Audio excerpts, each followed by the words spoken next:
আসসালামু আলাইকুম আমার প্রিয় দর্শক ভাই বোনেরা, আপনারা যে যেখান থেকে আমার ভিডিও দেখছেন আশা করি সবাই অনেক ভালো আছেন।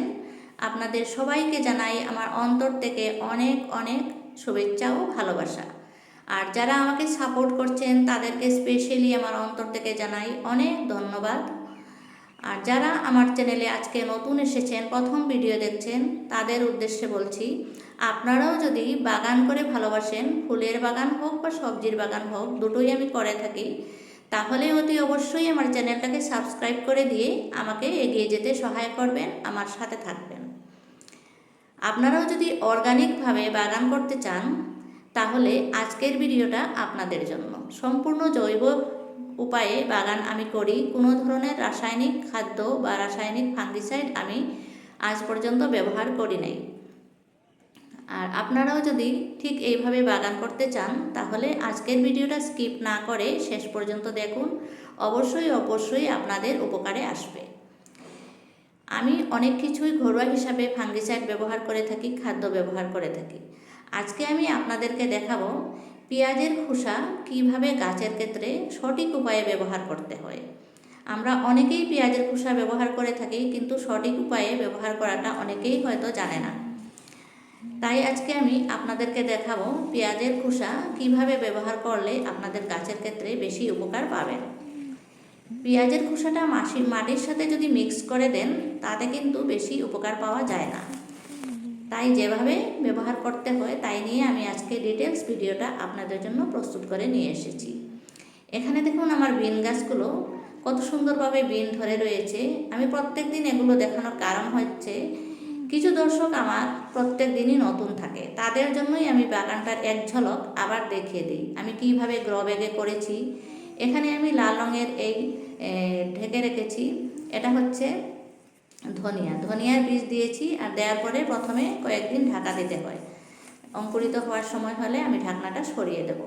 ধনিয়া এবছর আমি একদিনও কিনতে হয় নাই আমাকে, আমি বাগানের ধনিয়াই খেয়ে চলেছি। এখানে আমি আলু দিয়েছি আবারও। আর টমেটোর গাছগুলো মাশাআল্লাহ অনেক গ্রোথ হয়েছে। আমি খুব তাড়াতাড়ি টমেটোর গাছ নিয়ে একটা ভিডিও আপনাদের জন্য প্রস্তুত করব, টমেটো গাছের যত্ন নিয়ে। তারপরে আমার মিষ্টি কুমড়ার গাছটাও খুব সুন্দরভাবে গ্রোথ হয়ে রয়েছে।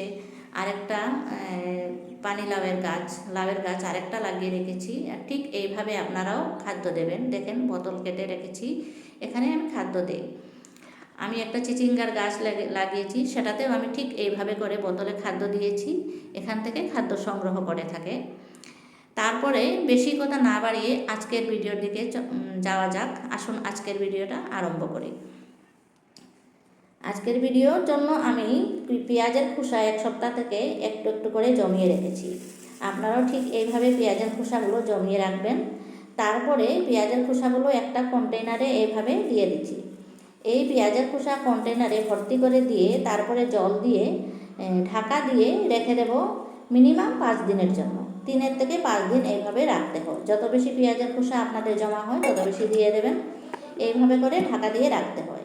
এখানে আমি আরেকটা কৌটাতে রেখেছিলাম আগে, এটাতে পেঁয়াজের খোসাগুলো একদম প্রস্তুত হয়ে গেছে, জলটা লাল হয়ে গেছে। এটাকে আমি একটা বালতিতে ঢেলে নিচ্ছি। সাথে যদি কিছু খোসাও পড়ে যায় তাতে কিন্তু কোনো অসুবিধা নেই। তারপরে এখানে 1 লিটার পরিমাণ জল হয়ে গেছে। এখানে আমি আরও প্লেন জল মোটামুটি 4 লিটার মিক্স করে দিচ্ছি, টোটাল 5 লিটার হয়ে যাবে। আমরা যেভাবে শস্যের খোলটা জলের মধ্যে দিয়ে পাতলা করে জলটা দিই, ঠিক এইভাবে পেঁয়াজের খোসাটাও পাতলা করে জলটা দিলে গাছের কোনো ক্ষতি হবে না। গাছের ক্ষেত্রে আমাদের কোনো রিস্ক নেওয়া উচিত নয়। তাই এইভাবে পাতলা করে তারপরে মিক্স করে নিলাম, খুব ভালো করে মিক্স করে নিয়ে আমি আমার গাছগুলোতে সেবন করা আরম্ভ করে দিব। প্রথমেই আমি আমার বেগুন গাছ থেকে বিসমিল্লাহ করে দিলাম। বেগুন গাছে প্রথমে অল্প অল্প করে দিয়ে দিচ্ছি। তারপরে আমার লঙ্কা গাছ, বিন গাছ, সমস্ত গাছগুলোতে আমি এই পেঁয়াজের জলটা অল্প অল্প করে দিয়ে দিচ্ছি।